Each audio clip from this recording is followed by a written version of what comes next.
شروع کرتے ہیں اللہ کے بابرکت نام سے جو بڑا مہربان اور نہایت رحم والا ہے۔ تمام تعریفیں میرے اللہ رب العزت کے لیے ہیں۔ السلام علیکم لسنرز، میں ہوں آپ لوگوں کی ہوسٹ نوشین، اور میں اپنے چینل ہارر اردو سینٹر میں اپنے سبھی سننے والوں کو خوش آمدید کہتی ہوں۔ لسنرز، آج آپ لوگوں کے لیے جو میں نیکسٹ ناول سٹارٹ کرنے جا رہی ہوں، یہ ناول ہے اے حمید کا دہشت زدہ، جو کہ بہت ہی زیادہ ڈرامنا ناول ہے۔ یہ ناول گورا قبرستان 200 سال پرانا اسیر زدہ گورا قبرستان کا ناول ہے۔ اس میں ایک ایسی داستان ہے جس میں ایک قبر ہے، اس قبر سے ریلیٹڈ اس ناول میں بہت سے ڈراؤنے واقعات آپ لوگوں کو سننے کو ملیں گے۔ شروع کرتے ہیں دہشت زدہ ناول کی آج فرسٹ ایپیسوڈ۔ سرد اندھیری رات تھی، آسمان کو سیاہ بادلوں نے ڈھانپ رکھا تھا، پہاڑی علاقوں کی برفیلی ہوائیں چل رہی تھیں، بجلی چمکتی تو بادلوں کی دبی دبی گرج بھی سنائی دیتی۔ بارش ابھی شروع نہیں ہوئی تھی، لیکن لگتا تھا کہ کسی بھی وقت بارش شروع ہو جائے گی۔ ہم دونوں دوست یعنی میں اور خالد اس پہاڑی مقام پر انگریزوں کے بنائے ہوئے ایک قدیم قلعے کی شکستہ فصل کے ساتھ ساتھ چل رہے تھے۔ کسی وقت بجلی چمکتی تو تھوڑی دیر کے لیے پہاڑی پگڈنڈی نظر آ جاتی اور ہم پھونک پھونک کر قدم رکھنے کے لیے آگے بڑھ رہے تھے۔ اس قدیم قلعے کے پیچھے گوروں کا 200 سال پرانا قبرستان تھا، جس کی قبریں ٹوٹ پھوٹ کا شکار ہو چکی تھیں۔ اس قبرستان میں ساری قبریں انگریزوں کی تھیں جو جنگ آزادی کے زمانے میں مارے گئے تھے۔ یہاں ایک چھتری والی قبر بھی مشہور تھی، جس کے بارے میں شروع سے ایک بہت ہی مشہور کہاوت چلی آ رہی تھی کہ اگر کوئی شخص اس قبر میں رات گزارے تو قبر کا مردہ قبر میں ظاہر ہو کر اس شخص کی ایک خواہش ضرور پوری کرتا ہے۔ کئی لوگوں نے قبر میں رات گزارنے کی ہمت بھی کی، لیکن کچھ ڈر کے قبر سے بھاگ جاتے تھے اور کچھ لوگ خوف کے مارے بے ہوش ہو جاتے تھے اور کچھ دہشت زدہ ہو کر قبر کے اندر ہی مر جاتے تھے، اور صبح لوگوں نے ان کی لاشوں کو وہاں پر پڑے ہوئے دیکھا تھا۔ اس کے بعد کسی کو قبر میں رات گزارنے کی جرأت نہیں ہوئی۔ جو لوگ قبر میں بے ہوش ہو گئے، انہوں نے ہوش آنے کے بعد یہ بتایا کہ قبر کے اندر لیٹنے کے تھوڑی ہی دیر بعد انہیں انسان کے اکھڑے اکھڑے سانس لینے کی آواز سنائی دی، جیسے کوئی مر رہا ہو۔ اس کے بعد ایک انسانی سر اندھیرے میں نظر آیا، جس کی کٹی ہوئی گردن سے خون کے قطرے ٹپک رہے تھے۔ اس کے ساتھ ایک بھیانک انسانی چیخ بلند ہوئی، جیسے قبر ابھی پھٹ جائے گی۔ پھر ہمیں کچھ ہوش نہیں رہا۔ اس چھتری والی قبر کے ڈراؤنے واقعات کسی زمانے میں اخباروں میں بھی چھپتے رہے۔ دہشت کے مارے جب لوگوں نے اس قبرستان کی طرف آنا جانا چھوڑ دیا تو اخباروں رسالوں کے واقعات بھی چھپنے بند ہو گئے۔ جس زمانے میں اس قبر کے بارے میں عجیب و غریب اور پراسرار واقعات شائع ہوتے تھے، میں انہیں بڑے شوق سے پڑھا کرتا تھا اور اخبار سے اس کے ٹکڑے کاٹ کر اپنے پاس اپنی بکس کے اوپر چپکا لیا کرتا تھا، کیونکہ مجھے اسیبی کہانیاں پڑھنے کا شروع سے ہی بہت شوق تھا۔ ان دنوں میں 10ویں جماعت میں لاہور کے ایک اسکول میں پڑھتا تھا۔ اب میں نے BA پاس کر لیا تھا۔ ہماری فیملی بڑی ہی مختصر تھی۔ ہم 2 بہن بھائی تھے۔ بہن مجھ سے 2 سال بڑی تھی۔ والد صاحب کا لاہور کی اکبری منڈی میں آڑت کا درمیانے درجے کا کاروبار تھا۔ بڑا اچھا گزارا ہو رہا تھا۔ خدا کا دیا سب کچھ تھا۔ بس میری بہن آسما ایک بیماری میں لاحق ہو گئی تھی۔ اسے دورے پڑنے لگ گئے تھے۔ جب اسے دورہ پڑتا تھا تو اس کی آنکھیں لال انگارہ بن جاتی تھی، حلق سے عجیب عجیب آوازیں نکلنے لگ جاتی تھی اور وہ بے ہوش ہو جاتی تھی۔ آدھے گھنٹے کے بعد جب اس کو ہوش آتا تھا تو وہ بالکل نارمل ہو جاتی تھی، اور جب ہم لوگ اس سے پوچھتے تھے کہ تمہیں کیا ہو گیا تھا، تمہاری آنکھیں سرخ ہو گئی تھی اور تم بہت زیادہ ڈراؤنی آوازیں نکال رہی تھی، تو وہ حیران ہو جاتی تھی اور یہ کہتی تھی مجھے نہیں معلوم۔ میری بہن آسما کو BA کیے ہوئے 2 سال ہو گئے تھے۔ ایک جگہ اس کی شادی کی بات بھی چل رہی تھی۔ لڑکا امریکہ میں ملازم تھا۔ اس بیماری کی خبر سن کر لڑکے والوں نے یہاں اپنے بیٹے کی شادی کرنے سے انکار کر دیا۔ 1-2 اور رشتے بھی آئے، لیکن جب انہیں یہ پتہ چلا کہ لڑکی کو کسی جن کا سایہ ہے، اسے کوئی جن چمڑا ہوا ہے اور اسے دورے پڑتے ہیں، تو بات آگے بڑھنے سے پہلے ہی ختم ہو جاتی تھی۔ ہم نے اپنی بہن کا بہت زیادہ علاج کروایا، جہاں جہاں لے جا سکتے تھے لے کر گئے، شادی کی باتیں بھی چلائیں۔ والد صاحب اور والدہ کو بڑی بیٹی کا غم لگ گیا۔ کئی ڈاکٹروں سے علاج کروایا، حکیموں کو دکھایا، جن بھوت نکالنے والے عاملوں سے جھاڑ پھونک بھی کروائی، لیکن آسما کی پراسرار بیماری ویسی کی ویسی ہی تھی۔ اسے دورے پڑتے رہتے تھے۔ اسے ہفتے میں 1 آدھ دفعہ ضرور دوڑا پڑتا تھا۔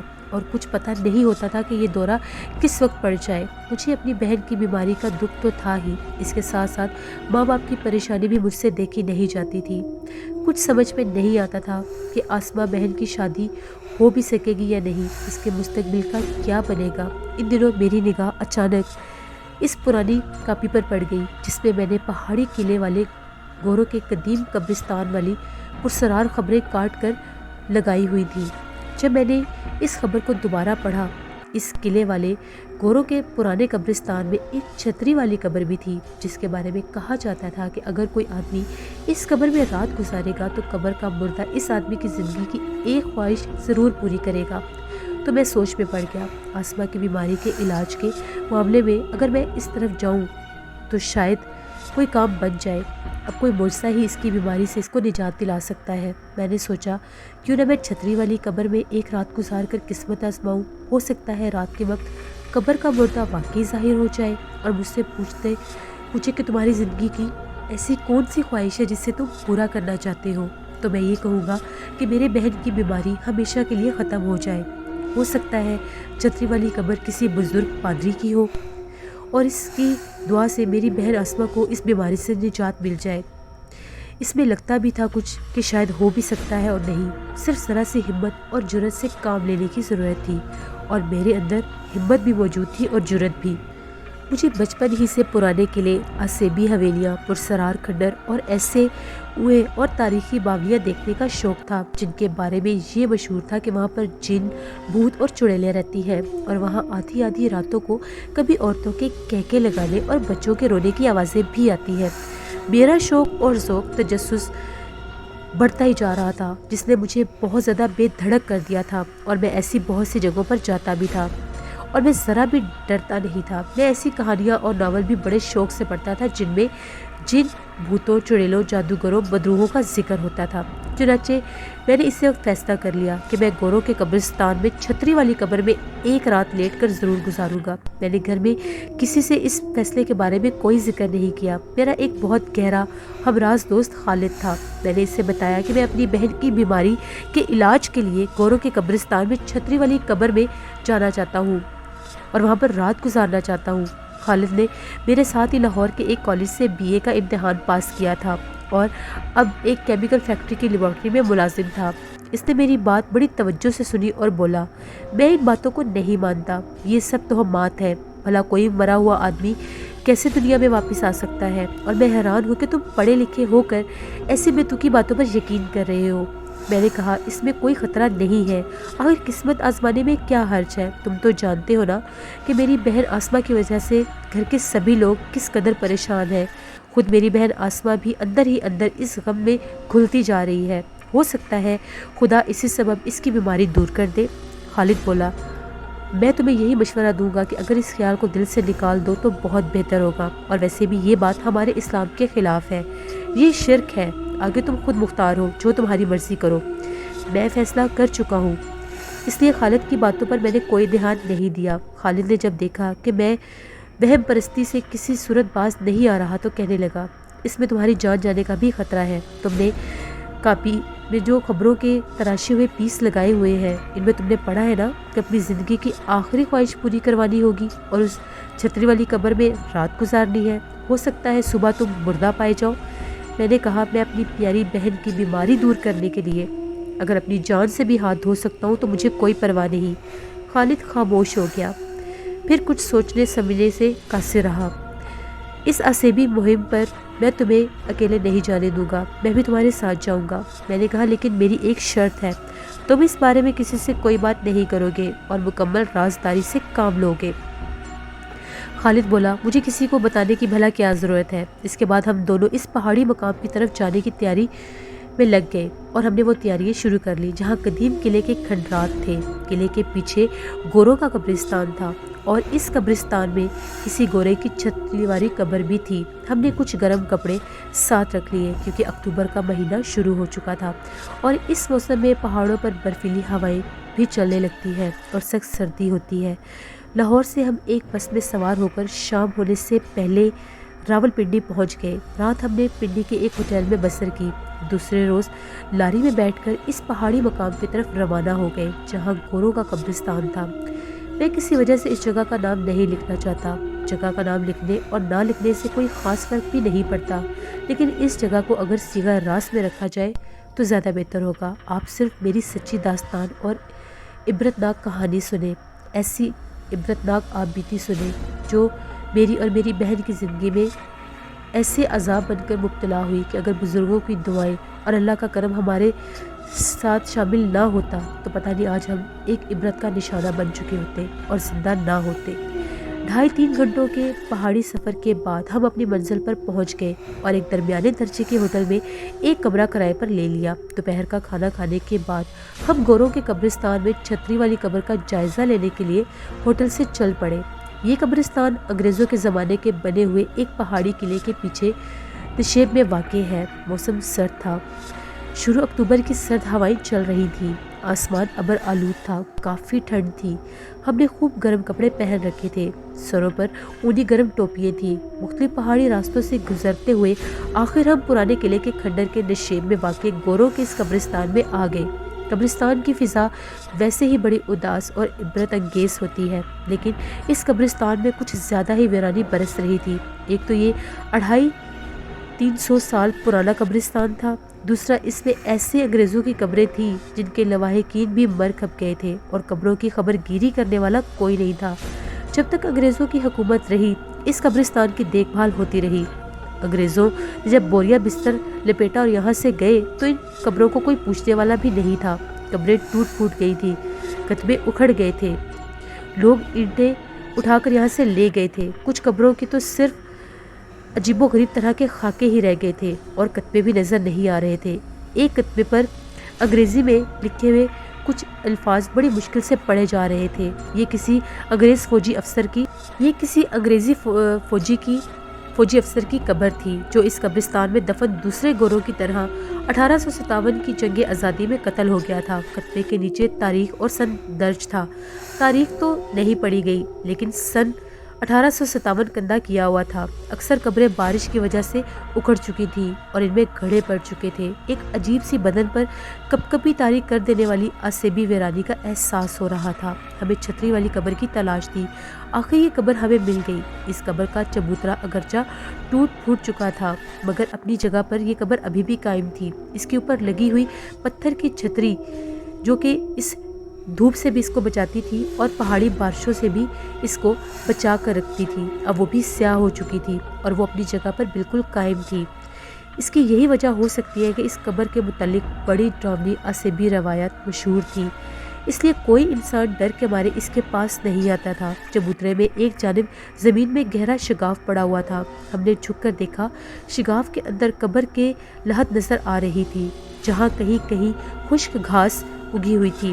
مرنے والے کی ایک ہڈی دکھائی نہیں دے رہی تھی۔ بارشوں میں شگاف کے اندر پہاڑوں کی مٹی بہہ بہہ کر جا چکی تھی جس میں سے ہڈیاں تو دب گئی ہوں گی اور انہیں جنگلی جانور اٹھا کر لے گئے ہوں گے۔ قبر کے اندر عجیب سی ناگوار سی بو آ رہی تھی۔ قبر کا یہ شگاف ان لوگوں کا بنایا ہوا تھا جو کچھ عرصے پہلے قبر کے مردے سے اپنی زندگی کی کوئی اہم خواہش پوری کروانے کے لیے رات کے وقت اس قبر میں داخل ہو کر لیٹ جاتے تھے۔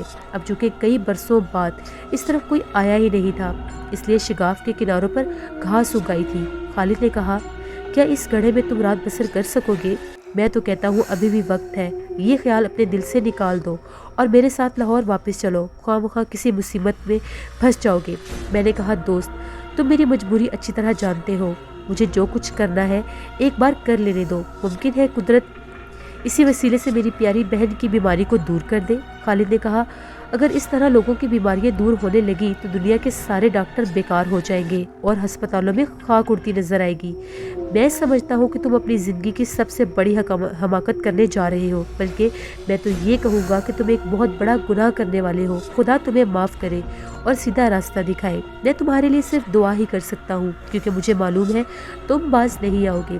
حقیقت بھی یہی تھی، خالد مجھے جانتا تھا کہ اس کی کسی بھی نصیحت کا مجھ پر کوئی اثر نہیں ہوگا۔ آج میں جو سوچا وہ میں کر کے رہوں گا، اور ویسے بھی وہ دوست تھا، اس نے اپنا فرض پورا کر دیا۔ لیکن میں سمجھتا ہوں اگر میں اپنے دوست کی نصیحت پر عمل کر لیتا تو ایک ہولناک عذاب سے بچ سکتا تھا، لیکن میں نے ایسا نہیں کیا اور اپنے ساتھ اپنی بہن کو بھی ایسے اذیت ناک عذاب میں مبتلا کر دیا جس کو یاد کر کے آج بھی میرے رونگٹے کھڑے ہو جاتے ہیں۔ ہم چبوترے کے اوپر آ گئے جہاں پتھروں سے بنائی ہوئی ٹوٹی ہوئی قبرستان کا ایک نشان موجود تھا، البتہ کتبہ غائب تھا۔ یہ معلوم نہیں ہو سکا تھا کہ یہ قبر کس انگریز کی ہے اور وہ کوئی راہب تھا یا کوئی فوجی یا کوئی سپاہی تھا۔ نیچے اتر کر میں نے ایک بار پھر شگاف میں جھانک کر قبر کی لحد کا جائزہ لیا۔ خالد یہ سب دیکھ رہا تھا، اس سے رہا نہیں گیا اور اس نے ایک تعجب کا اظہار کرتے ہوئے کہا، کیا تم اس قبر میں ساری رات لیٹے رہو گے؟ میں نے کہا، میں ایسا کرنے کے لیے مجبور ہوں دوست۔ خالد بولا، تو پھر پلیز باز آ جاؤ، مت کرو یہ سب۔ یا چلو ٹھیک ہے، اگر تم نے یہ فیصلہ کر ہی لیا ہے تو بازار سے جا کر ایک صف لے آؤ اور اس قبر میں بچھا دیتا ہوں، اس کی ضرورت نہیں ہے۔ لیکن خالد نے شام کے وقت قبر کے اندر اپنا بڑا تولیہ بچھا دیا۔ دن کے وقت آسمان پر ہلکے ہلکے بادل چھائے ہوئے تھے، شام کو بادل گہرے ہو گئے۔ چھتری والی قبر کے بارے میں جو روایت مشہور تھی اس کے مطابق مجھے رات کے 12 بجے قبر کے اندر لیٹنا تھا۔ میں اور خالد رات کے ٹھیک 11:45 بجے ہوٹل سے نکل آئے۔ اس وقت بادلوں میں تھوڑی دیر بعد بجلی چمکنے لگی۔ جب ہم اندھیرے میں پرانے قلعے کی فصل کے قریب آئے تو خالد کہنے لگا، اگر بارش شروع ہو گئی تو تمہارا قبر میں لیٹے رہنا مشکل ہو جائے گا، شگاف میں سے بارش کا پانی اندر آ جائے گا۔ میں نے کہا، اگر ایسی کوئی بات ہوئی تو ہم واپس آ جائیں گے۔ میں قلعے کی ڈھلان سے اتر کر گوروں کے پرانے قبرستان میں داخل ہو گیا۔ خالد بھی میرے ساتھ تھا۔ بجلی چمکی تو چھتری والی قبر نظر آ گئی اور اس وقت مجھے بدروحوں کا مسکن لگ رہی تھی۔ یہی وہ قبر تھی جہاں باقی کی رات مجھے اس میں لیٹ کر گزارنی تھی۔ مجھے اس بات کا شدت سے احساس تھا کہ خلاف اسلام اور عقل کے خلاف میں فیل کرنے جا رہا ہوں، شرک کر رہا ہوں۔ اپنی بہن کی پرسرار بیماری کے سلسلے میں مجھے صرف اللہ تعالیٰ کے حضور شفا کی دعا مانگنی چاہیے، لیکن دنیاوی اور خاص طور پر خون کے رشتوں کی انسانی کمزوری مجھ پر غالب آ گئی تھی۔ میرا ضمیر بھی مجھے شرک کے لیے بار بار مذموم فعل کرنے سے ندامت دلا رہا تھا، لیکن میں کیا کرتا؟ مجھے کچھ سمجھ میں نہیں آ رہا تھا۔ ماں باپ کا بوڑھا چہرہ، بہن کی محبت میری عقل پر پتھر ڈال رہی تھی اور میں یہ گناہ عظیم کرنے جا رہا تھا جس کے عذاب میں مبتلا ہو گیا اور میں آگے بڑھتا ہی چلا جا رہا تھا۔ ہم چھتری والی قبر کے شگاف کے پاس آ کر رک گئے۔ میں نے جھک کر قبر میں دیکھا۔ قبر میں تاریکی چھائی ہوئی تھی۔ بجلی چمکی تو قبر میں بچھا ہوا تولیہ دکھائی دیا۔ میں نے خالد سے کہا، اب تم بے شک واپس ہوٹل چلے جاؤ، اگر بارش شروع ہوگی تو میں خود واپس آ جاؤں گا۔ میرے دوست کا واپس جانے کو دل نہیں چاہ رہا تھا مگر میں نے اسے مجبور کیا اور وہ چلا گیا۔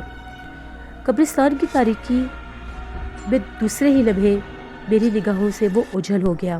اب میں گوروں کے اس قدیم اور ویران پرسرار قبرستان کے اندر سرد اندھیری رات میں بالکل اکیلا رہ گیا تھا۔ ایک لمحے کے لیے میرے دل میں خیال آیا کہ مجھے ہوٹل میں واپس چلے جانا چاہیے، کہیں میں واقعی کسی عذاب میں نہ پھنس جاؤں۔ لاہور واپس جا کر مجھے آسمہ بہن کی بیماری کا علاج کرنے کے لیے کسی اور ڈاکٹر سے مشورہ کرنا چاہیے، لیکن اس کے ساتھ ساتھ میرے ذہن میں منفی خیالات بھی غالب آ گئے اور میں سوچنے لگا کہ اتنے ڈاکٹروں کو تو آلریڈی دکھا چکے ہیں، کسی کے علاج سے کوئی فائدہ نہیں ہوا۔ یہ ایک آخری موقع ہاتھ آیا ہے، اسے بھی آزما لینا چاہیے اور میں قبر کے اندھیرے میں اتر گیا۔ میں شگاف میں سے رینگ کر قبر میں آ گیا۔ قبر لمبائی میں انسان کے نارمل قد کے مطابق تھی مگر زیادہ اونچی نہیں تھی۔ میں نے بیٹھنے کی کوشش کی تو میرا سر اوپر والی چھت کے مطابق ٹکرا رہا تھا۔ میں تولیہ بالکل سیدھا کر کے وہیں پر لیٹ گیا اور سردی سے بچنے کے لیے دونوں ہاتھ اپنی گرم جیب کے اندر کر لیے۔ میری نائلون کی جیکٹ کافی زیادہ گرم تھی لیکن قبر کی زمین سال ہر سال بارشوں سے اتنی نمالودہ ہو گئی تھی کہ مجھے قبر میں لیٹنے کے تھوڑی دیر کے بعد ہی تولیے سے ٹھنڈ چڑھنے لگی۔ میں نے سر پر گرم ٹوپی پہنی ہوئی تھی اور گلے میں گرم مفلر بھی تھا، اس کے باوجود مجھے سردی لگ رہی تھی۔ میں قبر میں لیٹ گیا اور دل میں فیصلہ کر چکا تھا کہ اگر بارش زیادہ تیز ہو گئی تو قبر سے باہر آ جاؤں گا، ورنہ باقی کی ساری رات قبر میں ہی لیٹا رہوں گا اور دیکھوں گا کہ اس قبر کے مردے کی روح یا بدروح ظاہر ہوتی ہے یا نہیں۔ بجلی چمکی تو قبر کی تاریکی تھوڑی دیر کے لیے چمک اٹھی، اس کے بعد اس کا اندھیرا اور گہرا ہوتا گیا۔ میں بالکل خاموشی سے چت لیٹا ہوا تھا، مجھے اپنے سانس کی آواز بھی سنائی دے رہی تھی۔ کچھ دیر کے بعد بجلی چمکنا بند ہو گئی۔ بادلوں کی گرج بھی نہیں سنائی دے رہی تھی۔ قبرستان کی تاریکی رات اس حد تک سنسان اور ساکت ہو گئی تھی کہ مجھے خوف محسوس ہو رہا تھا۔ قبر کی زمین ٹھنڈے تولیے کی وجہ سے اور بھی زیادہ ٹھنڈی ہو رہی تھی اور میرے جسم کو سن کر رہی تھی۔ اب بجلی چمکی، نہ بادل گرجے، نہ بارش ہوئی۔ ایک رونگٹے کھڑے کر دینے والا ہیبت ناک سناٹا چھا گیا۔ پہلے تو مجھے اپنی سانس کی آواز سنائی دے رہی تھی، اب دل کی دھڑکن بھی سنائی دینے لگی۔ ایک بار تو میں گھبرا کر اٹھنے لگا، قبر سے نکل کر بھاگ جاؤں اور ہوٹل کے کمرے میں جا کر لحاف اوڑھ کر سو جاؤں، لیکن کسی طاقت نے مجھے یہاں سے اٹھنے نہیں دیا۔ قبر میں اس طرح سے مجھے جکڑ رکھا تھا۔ رات آہستہ آہستہ گزرتی جا رہی تھی۔ پہلے میرے اپنے ذہن سے اندازہ لگایا تھا کہ اب رات کے 12:15 بج چکے ہوں گے، اب 12:30 بج چکے ہوں گے، لیکن کچھ دیر کے بعد یہ احساس بھی ختم ہو گیا اور قبر کی فضا مجھے اپنے اندر جذب کر رہی تھی۔ قبر جہاں کوئی دن میں نہیں ہوتا، کوئی رات میں نہیں ہوتا، اور اس موسم میں تو کوئی آنے کا سوچ بھی نہیں سکتا۔ کوئی ایسا وقت نہیں تھا، کوئی آواز نہیں تھی، صرف مرگ آلودہ سکوت تھا اور تاریکی تھی، ایسی تاریکی جس میں کوئی لہر نہیں ہوتی، کوئی حرکت نہیں ہوتی، ایک ازلی اور ابدی تاریکی تھی جو قبر میں آ کر بند ہو جاتی ہے اور وہی سیاہ پتھر کی طرح جم جاتی ہے۔ مجھے محسوس ہونے لگا کہ قبر کے باہر بھی وقت تھم گیا ہے، تاریکی اور گہری ہو گئی ہے اور کسی کی گہری سیاہ چٹان کی طرح رات پتھر بن کر کھڑی ہے اور ساکت ہو گئی ہے۔ نہ بجلی کی ہلکی ہلکی چمک تھی، نہ بادلوں کی دھیمی دھیمی گرج، اور نہ ہی نزدیک سے کسی پرندے کی آواز آ رہی تھی۔ قبر کی محیط تاریکی نے جیسے کائنات کی تمام آوازوں کو اپنے اندر جذب کر لیا تھا۔ تمام آوازیں پتھر بن چکی تھی، صرف مجھے اپنے سانس چلنے اور دل دھڑکنے کی آواز سنائی دے رہی تھی۔ صرف ان دو آوازوں نے مجھے یقین دلایا کہ اگرچہ میں قبر کے اندر ہوں لیکن زندہ ہوں۔ مجھے کچھ پتہ نہیں تھا باہر رات کتنی گزر چکی تھی۔ مجھے گہرے گہرے سانس لینے کی سرگوشیوں کی آواز سنائی دینے لگی۔ لسنرز، نیکسٹ ایپیسوڈ میں آپ لوگ دیکھیں گے جو لڑکا اس قبر میں رات گزارنے کے لیے گیا ہے، اس کے ساتھ ایسا کیا ہوگا کہ اس کی اور اس کی بہن کی زندگی ایک عبرتناک عذاب میں مبتلا ہو جائے گی۔ آپ لوگوں سے میری کل ملاقات ہوگی دہشت زدہ ناول کی نیکسٹ ایپیسوڈ میں، جو کہ اے حمید کا ناول ہے۔ میں امید کرتی ہوں آپ لوگوں کو یہ ناول بہت پسند آئے گا۔ جن لوگوں نے ابھی تک ہارر اردو سینٹر کو سبسکرائب نہیں کیا، میرے چینل کو ضرور سبسکرائب کریں۔ میرے اس چینل پر آپ لوگوں کے لیے ہارر ناولز ہوتے ہیں۔ Thank you for watching, stay blessed, اللہ نگہبان۔